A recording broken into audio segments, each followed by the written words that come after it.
Olá, bem-vindos a este ciclo de informações sobre deficiência trazidos pela AIFO Moçambique.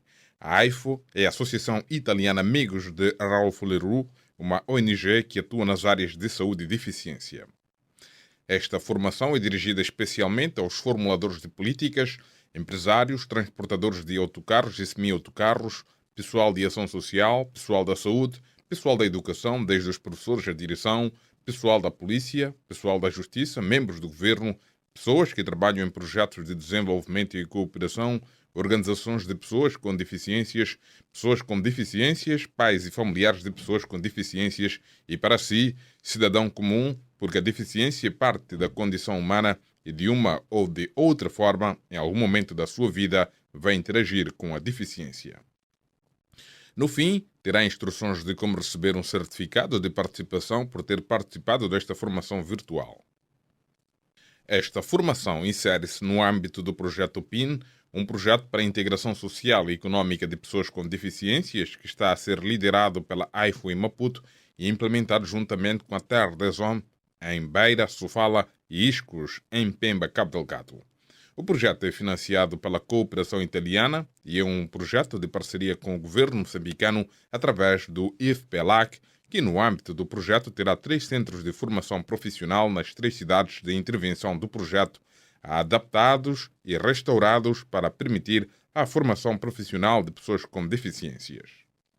A formação é uma tradução e dublagem em português do ciclo de formações do projeto Bridging the Gap 2. Esta versão em língua portuguesa é dirigida pelo oficial de comunicação da AIFO, Stélio Inácio, e difere da original por algumas partes redundantes e relevantes terem sido retiradas, termos mantido apenas as perguntas relevantes, mas o conteúdo e as ideias expostas são da inteira responsabilidade dos oradores originais. Bridging the Gap 2 é um projeto com fundos europeus coordenado pela Fundação Internacional Ibero-Americana de Administração e Políticas Públicas, financiado por 3 agências de desenvolvimento, a Agência de Cooperação Espanhola, a Italiana e a Austríaca. E são parte do projeto também 2 ONGs internacionais, o Fórum Europeu da Deficiência e o Consórcio Internacional para a Deficiência e o Desenvolvimento, IDDC. Este ciclo de formações na versão em inglês é apresentado pela Alessia Rugai, coordenadora de conhecimento, gestão e aprendizagem do projeto Bridging the Gap. Bridging the Gap visa contribuir para a inclusão socioeconómica, a igualdade e a não discriminação de pessoas com deficiências por meio de soluções e políticas inclusivas. A sessão de hoje é o primeiro webinar do ciclo de formação e foca-se no entendimento da Convenção sobre os Direitos das Pessoas com Deficiências e na análise de seus princípios e estrutura. Para nos ajudar a compreender isso, hoje podemos contar com a experiência e o conhecimento sobre este importante tópico de Anne-Sophie, coordenadora de Direitos Humanos do Fórum Europeu de Deficiência, uma das parceiras da iniciativa. Encontre links de material de apoio para este tema para download na descrição deste vídeo. Tem a palavra Anne-Sophie. Muito obrigada. Boa tarde a todos. Eu sou do Fórum Europeu da Deficiência. Hoje vos irei apresentar a Convenção da ONU sobre os Direitos das Pessoas com Deficiências. Em primeiro lugar, apresentarei um pouco as diferentes abordagens da deficiência, como as pessoas com deficiência são vistas e qual é a evolução sempre olhando para a Convenção das Nações Unidas sobre os Direitos das Pessoas com Deficiência. Depois também falarei sobre o propósito da Convenção e a quem ela realmente protege. Examinaremos os princípios gerais. Vamos também ver quem é responsável pela implementação da Convenção e o que precisa ser feito pelos governos. Por fim, também iremos nos focar em como ela é imposta a nível nacional e internacional. Espero que ainda sobre tempo suficiente para vocês deixarem os vossos comentários, perguntas, para que eu lhes dê algumas respostas. Eu queria mostrar-vos que, dentro da Convenção, a deficiência é vista tanto como uma interação entre os fatores pessoais, os fatores com que caracterizamos uma pessoa. Como você disse, a pessoa tem uma certa limitação. Vista por essa limitação, a pessoa pode ser rica, pode ser pobre, pode estar vivendo em uma vila ou cidade, pode ter uma educação ou não, Esses são todos os fatores pessoais que estão em jogo, mas também existem os fatores ambientais. Portanto, a pessoa pode estar numa cidade não acessível, o transporte público pode não ser acessível, mas também podemos pensar no quadro legal. Pode não haver qualquer legislação no país dessa pessoa que proteja contra a discriminação. Então, esses serão chamados de fatores ambientais.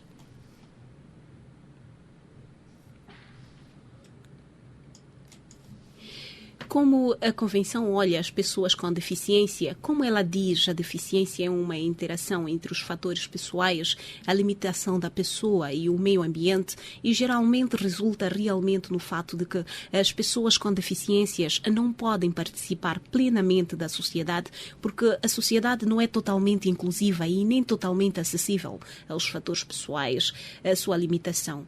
Essa é a base de como falaremos sobre as pessoas com deficiências neste webinar. E talvez, para deixar um pouco mais claro, tenho 2 exemplos aqui no próximo slide.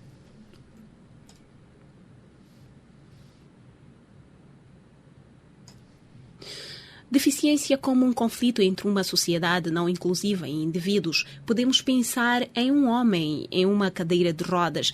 Tenho uma foto no slide de um homem em uma cadeira de rodas que está em frente de uma enorme escada e o homem acaba de encontrar um emprego. Mas, infelizmente, ele não é capaz de ir fazer o seu trabalho porque o prédio onde ele tem de trabalhar tem uma escada enorme. Ou o transporte para levá-lo de casa para o trabalho pode não ser acessível. Este é um exemplo de como vemos a deficiência. O mesmo se aplica, por exemplo, a uma mulher surda que precisa ir com o filho ao médico e desde que não lhe seja providenciada a interpretação da língua de sinais, ela não poderá se comunicar com o médico. Estes são alguns exemplos de como vemos a deficiência. No entanto, nem sempre foi assim que a sociedade olhou para a deficiência. A abordagem às pessoas com deficiência vem mudando ao longo do tempo. No próximo slide, você verá as 4 principais abordagens que a sociedade adota ou adotou para as pessoas com deficiências desde o passado até hoje. Existe a abordagem de caridade.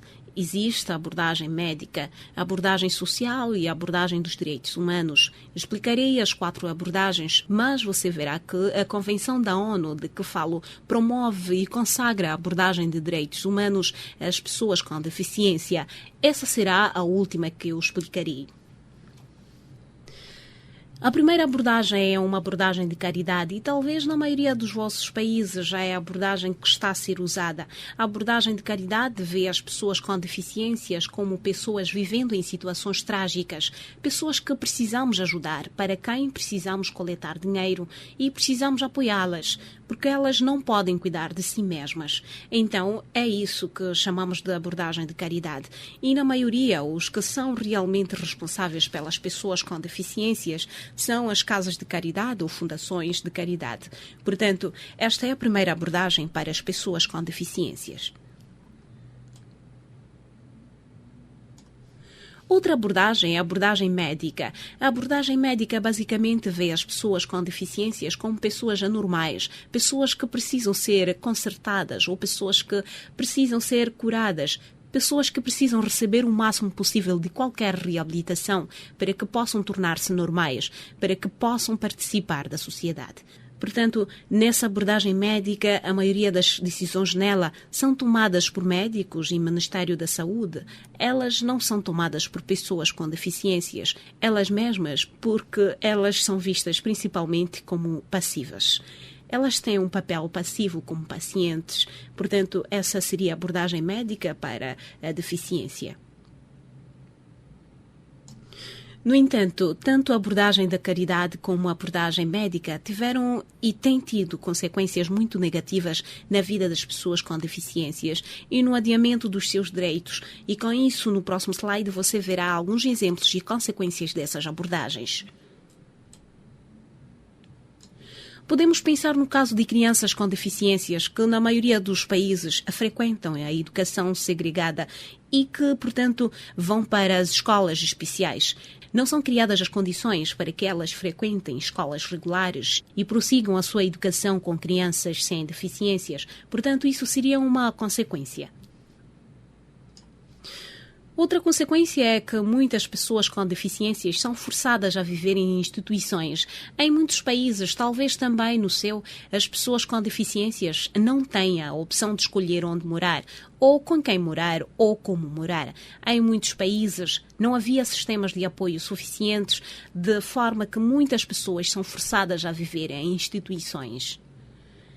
Essas abordagens, obviamente, têm um grande impacto negativo na autoestima das pessoas com deficiências e criam estereótipos muito negativos sobre as pessoas com deficiências, dizendo que as pessoas com deficiências são menos cidadãos ou menos pessoas, como vimos na abordagem médica e de caridade, que temos de cuidar delas. Isso levou a muita estigmatização e também a muito desempoderamento das próprias pessoas, porque elas não são informadas sobre os seus direitos ou não são capazes de os reivindicar. Portanto, nesses modelos, o Estado está muito ausente e se o Estado intervém, está sob os auspícios de trabalho voluntário. Aí o Estado diz, não somos obrigados, não é um dever legal para nós apoiar as pessoas com deficiência. É voluntário. Portanto, essas são algumas das consequências da abordagem da caridade e médica.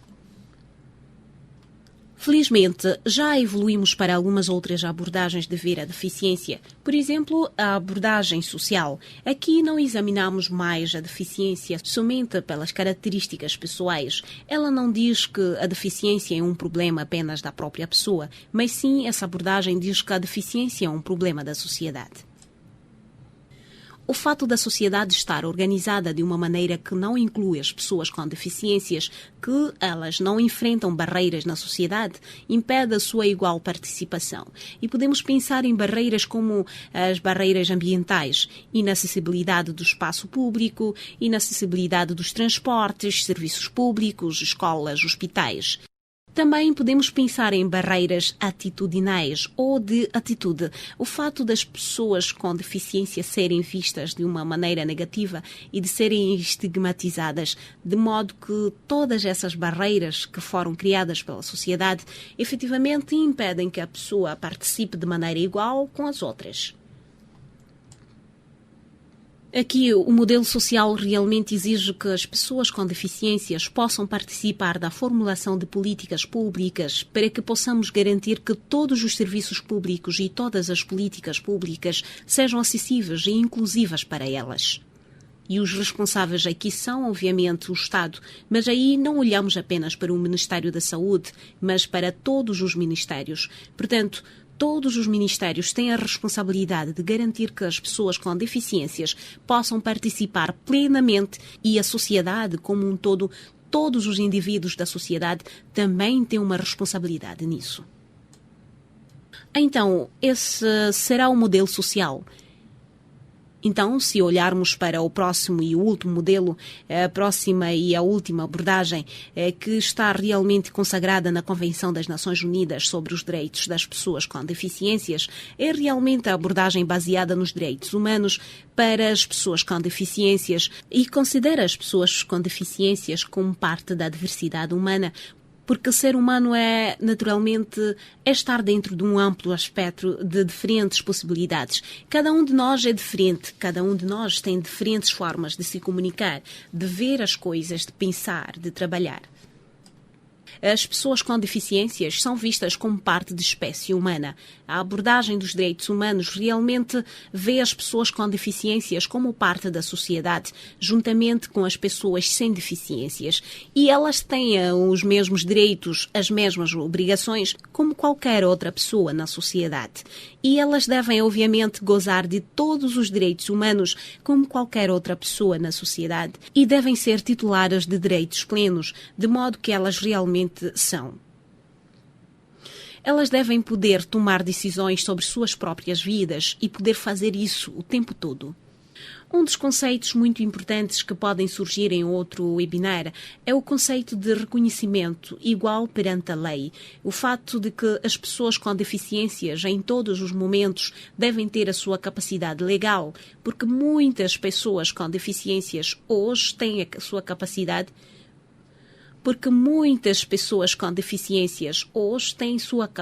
legal negada, e isso significa que sua personalidade jurídica foi lhes tirada, o que as impede de tomar qualquer decisão legal em suas vidas. Elas não podem assinar contratos de trabalho, não podem decidir casar-se, não podem assinar um contrato de arrendamento se quiserem alugar um apartamento, por exemplo.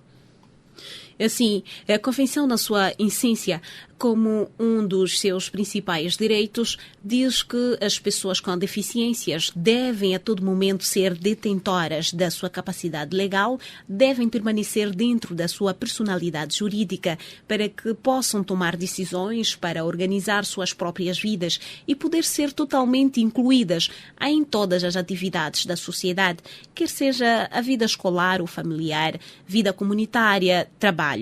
Todas as leis devem ser aplicadas para que elas possam participar plenamente e em um nível igual com os outros.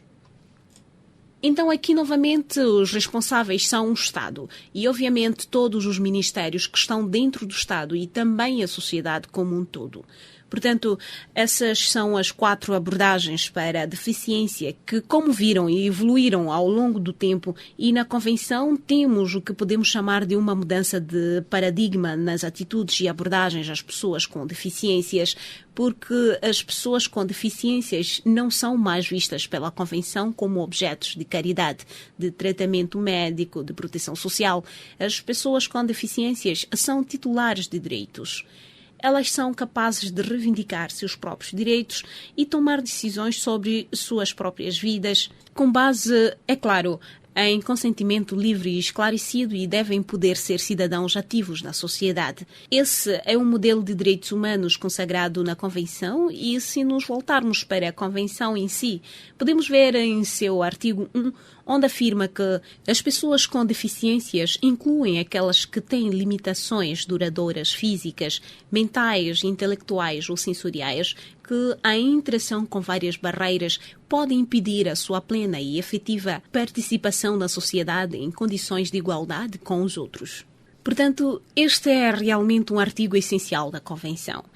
Esta não é de todo uma definição de deficiência, porque também a Convenção tem um preâmbulo. Portanto, no texto da Convenção, que vem antes dos artigos, o preâmbulo da Convenção diz que a deficiência é um conceito em evolução, um que muda ao longo do tempo, à medida que as sociedades se tornam mais inclusivas, mas também pode mudar de sociedade para sociedade, porque algumas sociedades podem ser mais acessíveis e mais inclusivas para pessoas com deficiências do que outras. Portanto, este artigo 1 reflete realmente a abordagem baseada em direitos humanos para a deficiência. E também aqui é importante observar a palavra incluir, onde diz que as pessoas com deficiências incluem aquelas que têm, portanto, o que transparece que este artigo não possui uma lista exaustiva de quem é uma pessoa com deficiência até o momento, mas também que outras pessoas com deficiência também podem ser consideradas como tendo uma deficiência e não estarem incluídas nesta lista. Portanto, este foi o artigo 1 da Convenção, e quando nos voltamos para pouco mais para a própria Convenção e talvez apenas algumas palavras sobre o que é realmente a Convenção da Organização das Nações Unidas sobre os Direitos das Pessoas com Deficiências, então eu gostaria de lhe dizer que é um documento acordado internacionalmente que reconhece os padrões universais de direitos humanos sobre os direitos das pessoas com deficiências. Portanto, costumamos dizer que precede todos os outros instrumentos mais antigos que falam sobre os direitos das pessoas com deficiências. Assim, ela fala sobre os direitos que as pessoas com deficiências têm e também analisa quais as obrigações dos Estados de promover e proteger os direitos humanos, além de definir quais são as maneiras de implementar os direitos consagrados na Convenção e como monitorá-los, tanto a nível nacional quanto a nível internacional. Mas explicarei isso mais adiante no webinar. A Convenção das Nações Unidas sobre os Direitos das Pessoas com Deficiências foi adotada pela Assembleia Geral das Nações Unidas em 2006 e foi realmente um processo único, porque pela primeira vez na história, não apenas os Estados-partes das Nações Unidas estavam a redigir e negociar o texto da Convenção da ONU, mas também as próprias organizações de pessoas com deficiências estavam sentadas ao redor da mesa e estavam em pleno debate com os Estados-partes, negociando e redigindo o texto, que é uma maneira muito única de trabalhar.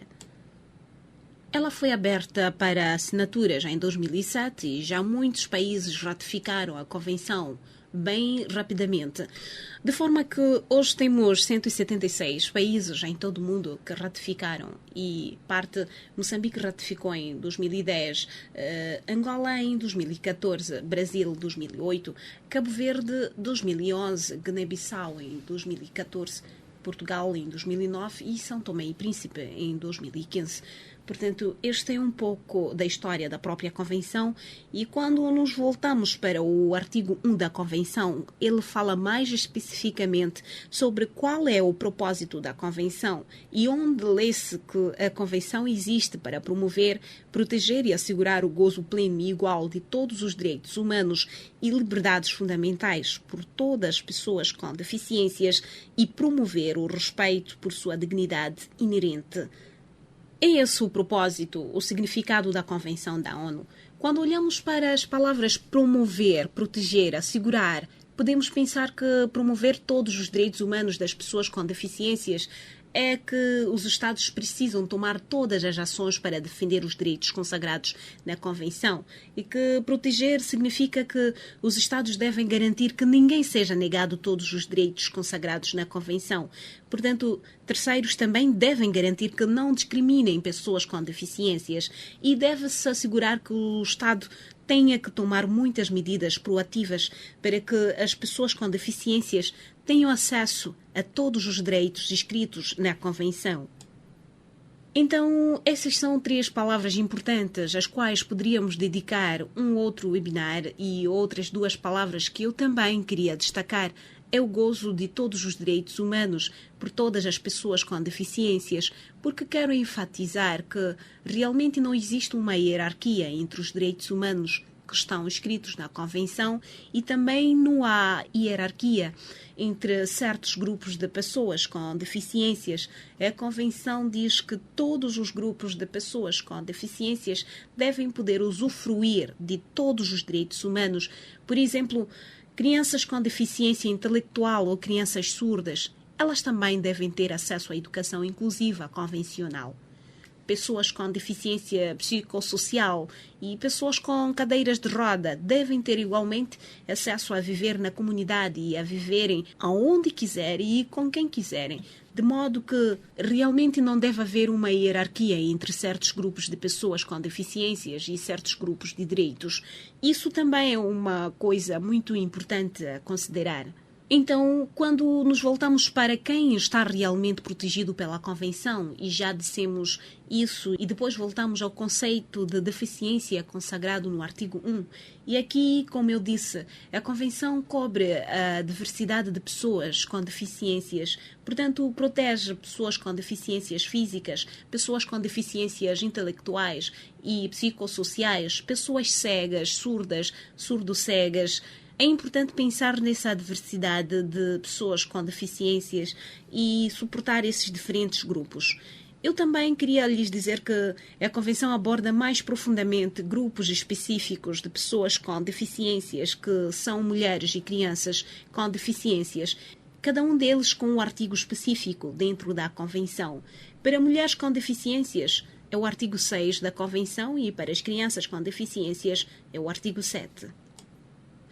É claro que eles reconhecem outros grupos também, mas para mulheres e crianças com deficiências, eles estão ainda mais à margem da sociedade e têm ainda mais dificuldades para usufruir dos seus direitos humanos. É importante nas ações que todos estão empreendendo, portanto o Estado, mas também terceiros, que você integre os direitos de mulheres e meninas com deficiências e meninos com deficiências. Deve também realizar ações específicas para garantir que eles sempre sejam incluídos em tudo o que você fizer. É claro que também existem outros grupos de pessoas com deficiências, às quais devem prestar atenção. Há pessoas idosas com deficiências que enfrentam barreiras muito específicas. Muito recentemente, a minha organização começou a trabalhar com refugiados com deficiências, que é outro grupo na Europa que enfrenta muitas barreiras para ser realmente incluída em todos os serviços públicos que existem para refugiados em geral e que, obviamente, têm mais obstáculos do que outros para participar na educação. Trabalho, obviamente, existem muitos grupos diferentes de pessoas com deficiências em que precisamos pensar quando trabalhamos nessa questão. Outro artigo muito importante dentro da Convenção é o artigo 3. Ele examina quais são os princípios da Convenção e que basicamente significa qual é a base que você deve adotar sempre que estiver realizando algum projeto ou proposta de nova lei para novas políticas. Esses princípios devem ser sempre respeitados. Eles também aplicam-se a todos os direitos da Convenção, a todas as diferentes áreas da vida. Eles estão conectados um com o outro. Este é um dos artigos mais importantes da Convenção e é algo a considerar sempre que você faz algo sobre os direitos das pessoas com deficiências. Por exemplo, podemos ver que um dos princípios é o respeito à dignidade e à autonomia individual. Aqui, isso simplesmente significa que toda pessoa deve ser capaz de tomar decisões por si mesma. Por isso, fala sobre autodeterminação. Como eu já disse, toda pessoa com deficiência deve ter capacidade legal. Elas devem ter o direito de decidir por si mesmas onde vão trabalhar, onde estudar, onde morar, com quem se casar, a que teatro ir, qual desporto eles querem praticar, onde vão votar. Então, isso realmente fala sobre a autonomia individual. O próximo princípio fala sobre não discriminação. Essa também é uma das pedras angulares da Convenção e significa basicamente que as pessoas com deficiências não devem ser discriminadas em nenhuma área da vida, seja na área da saúde ou no direito de votar. Muitas pessoas com deficiências não podem votar porque estão privadas da capacidade legal. Pessoas com deficiências devem poder participar e ser incluídas na sociedade, que é o próximo princípio. Elas não devem ser colocadas em estruturas separadas ou segregadas, seja em instituições ou em escolas segregadas. As pessoas com deficiências devem sempre ser apoiadas para poderem ser incluídas e participar de todas as atividades da sociedade, como qualquer outra pessoa. Em seguida, o próximo princípio analisa o respeito à diferença e à diversidade, e isso volta à abordagem da deficiência baseada nos direitos humanos e a diversidade que temos na humanidade e o respeito que precisamos ter por isso. Outro princípio muito importante é o da acessibilidade. Aqui não estamos a falar apenas da acessibilidade de edifícios ou de transporte, mas também da acessibilidade de informação e comunicação. Que é importante pensar em fornecer informações em braille para pessoas cegas ou informações de fácil leitura para pessoas com deficiências intelectuais ou, no caso de pessoas surdas, precisamos tomar em conta a língua de sinais ou as legendas. Gostaria de olhar para o outro, que é a igualdade entre homens e mulheres. Como eu já disse, há o artigo 6 da Convenção que fala sobre mulheres e meninas com deficiências, mas também a igualdade de género é uma componente muito importante desta Convenção. A diferença entre mulheres com deficiências e mulheres sem deficiências é obviamente grande. As mulheres com deficiências enfrentam mais barreiras ao gozo dos seus direitos do que as mulheres sem, mas elas ainda enfrentam mais barreiras em relação a homens com deficiências. Este também é um aspecto importante a ser levado em consideração. Esses eram os princípios. Eu realmente os encorajo a tê-los sempre por perto. O que quer que seja que você esteja empreendendo, eles são os que devem ser seguidos o tempo todo. Depois, examinamos quem é responsável pela implementação da Convenção e aqui já dissemos que é o Estado. São basicamente todos os ministérios que são responsáveis, não apenas o Ministério da Saúde ou o Ministério da Ação Social, mas todos os ministérios devem assumir a responsabilidade na implementação desses direitos, mas também o Parlamento e os tribunais desempenham um papel importante nisso. O Estado basicamente tem que garantir que todo o seu governo, o Parlamento, que o sistema funcione para implementar a Convenção, mas também o setor privado. O setor empresarial não deve discriminar pessoas com deficiências. Além disso, que todos os profissionais que trabalham no setor da justiça, no setor da polícia, no setor do ensino e no setor da saúde respeitem basicamente a Convenção das Nações Unidas sobre os direitos das pessoas com deficiências. E, é claro, toda a sociedade. Deve-se conscientizar a sociedade sobre isso e todos devem não discriminar contra pessoas com deficiências, basicamente, e podemos dar um exemplo de como o Estado deve garantir que, por exemplo, o setor empresarial não discrimine pessoas com deficiências. Quando pensamos em um empregador que deseja empregar um novo colaborador, obviamente o empregador não pode dizer «mas você tem uma deficiência, por isso não o aceitarei». Você não é adequado para o trabalho por causa da sua deficiência. Isso seria discriminação. Portanto, o Estado deve garantir que isso não aconteça e pode garantir isso adotando legislação de não discriminação. O que precisa ser feito? Muitas coisas diferentes precisam ser feitas e aqui podemos ver o artigo 4 da Convenção, que aborda mais especificamente quais as obrigações gerais. O que precisa ser feito pelo Estado? Obviamente, o Estado precisa examinar toda a sua legislação, todas as suas políticas e precisa ver onde existe nelas discriminação contra as pessoas com deficiências. E para essas leis e políticas que realmente discriminam o Estado, deve mudá-las. Eles podem também ter que adotar nova legislação e também devem considerar a integração padronizada dos direitos das pessoas com deficiências em todas as leis e políticas relevantes. Essa é uma das primeiras coisas que o Estado deve fazer para implementar a Convenção. Além disso, o Estado deve aumentar a conscientização sobre os direitos das pessoas com deficiências e, é claro, sobre a abordagem dos direitos humanos à deficiência.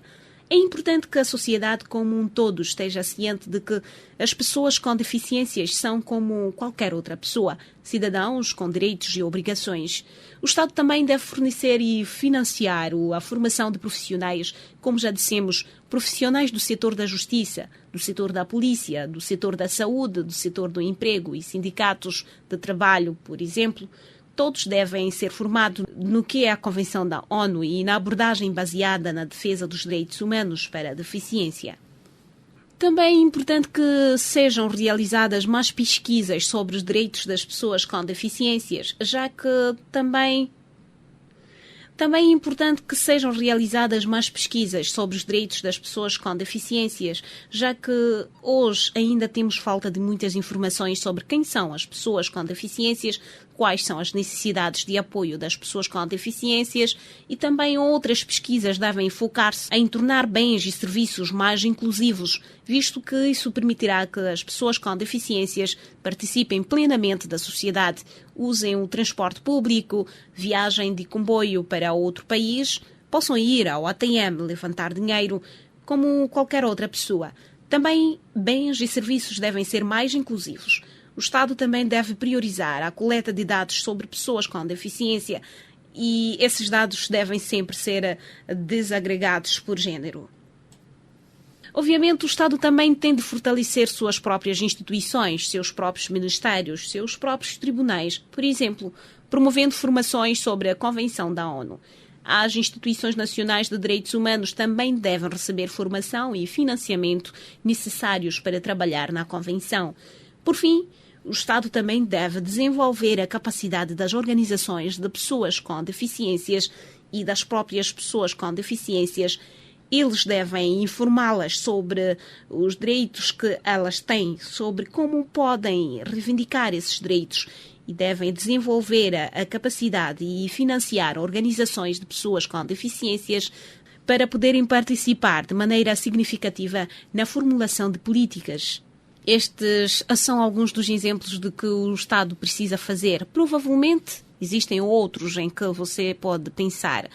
Estes são alguns dos principais que o Estado precisa fazer ao implementar a Convenção da ONU sobre os direitos das pessoas com deficiências. Outra coisa que um Estado precisa fazer e que é muito importante é permitir que pessoas com deficiência e suas organizações representativas participem do desenvolvimento de nova legislação e novas políticas. Como disse anteriormente, as pessoas com deficiência e suas organizações estavam sentadas à mesa em Nova York quando a Convenção das Nações Unidas foi redigida. E desse tempo vem um slogan que você já pode ter ouvido: nada para nós sem nós, que é realmente um chamado das pessoas com deficiências a se envolverem sempre que os outros falarem sobre suas vidas. A Convenção realmente consagrou esse direito e esse apelo nos artigos 4 e 33. O artigo 4 aborda de maneira mais geral o fato de que as pessoas com deficiências devem ser sempre consultadas de perto e ativamente envolvidas por meio de suas organizações representativas em todos os processos de tomada de decisão que o Estado realiza. Se o Estado estiver adotando uma nova lei, elaborando uma nova política ou monitorando como ela está sendo implementada, desde o início até o fim, as pessoas com deficiências, através das suas organizações representativas, devem estar envolvidas nesse processo. E isso ocorre em todos os níveis de formulação de políticas, seja a nível internacional, regional, nacional e local. A Convenção declara o mesmo para o monitoramento da Convenção, também o processo de monitorar o que o Estado está realmente a fazer na implementação da Convenção. Também aí as pessoas com deficiências e suas organizações devem estar totalmente envolvidas e participar plenamente deste processo. Estamos quase chegando ao fim. Apenas algumas palavras sobre como a Convenção é realmente imposta. A Convenção é imposta a nível nacional por meio de implementação e quem é responsável, como já dissemos, é o Estado. O que o Estado basicamente precisa fazer é nomear um ponto focal dentro do seu governo, aquele que é responsável pela implementação da Convenção. Você pode ter um principal, mas depois pode ter pontos focais menores em todos os outros ministérios, porque, como também referimos, todos os ministérios terão alguma responsabilidade para implementar a Convenção. É muito importante que este ponto focal esteja em um local estratégico dentro do governo, de preferência ao nível do Primeiro-Ministro ou do Ministério da Justiça. É importante promover a abordagem de direitos humanos às pessoas com deficiências. Com demasiada frequência na Europa e na União Europeia, ainda vemos que o ponto focal é alguém do Ministério da Saúde ou dos Assuntos Sociais, o que nos traz de volta mais a abordagem médica às pessoas com deficiência. Por isso é importante que esse ponto focal esteja no Ministério da Justiça, por exemplo. Preferencialmente, o Estado também deve ter um mecanismo de coordenação em que todos os pontos focais se reúnam e seu trabalho seja coordenado. Isso acontece no nível do governo. Depois, há também a responsabilidade de monitorar a implementação da Convenção, e isso acontece com uma estrutura de monitoramento independente que o Estado deve estabelecer. Em muitos países, é a Instituição Nacional de Direitos Humanos quem analisará o desempenho do Estado na implementação da Convenção e, como já disse antes, é importante envolver as pessoas com deficiências, suas organizações representativas e outras organizações da sociedade civil nesse monitoramento. Depois, ao nível internacional, temos a mencionar, claro, que existe um Comitê das Nações Unidas sobre os Direitos das Pessoas com Deficiências que se reúnem 2 vezes por ano em Genebra e, portanto, esse comitê é um grupo de especialistas que revisa o desempenho de cada país em relação à implementação da Convenção. Eles recebem relatórios do Estado e mantêm um diálogo construtivo geral com o Estado, além de fazer recomendações sobre como os Estados podem melhorar a implementação da Convenção. O Comitê também pode receber reclamações individuais. Portanto, se um indivíduo sentir que seus direitos foram violados, poderá escrever para o Comitê e o Comitê pode investigar. Isso acontece sob o protocolo opcional da Convenção, que é um instrumento legal adicional que concede esses direitos a esses indivíduos. Então, isso é, num ápice, uma introdução à Convenção e a seus princípios, a seus atributos. Espero que tenha sido útil para vocês. Por favor, espero. Como disse, Vamos tentar responder a todas as perguntas, mas, por favor, não hesitem em nos enviar perguntas que você possa ter posteriormente. Inclui o meu endereço de e-mail e sinta-se livre de enviar-me um e-mail, de escrever-me para continuarmos esta conversa. Mas muito obrigada.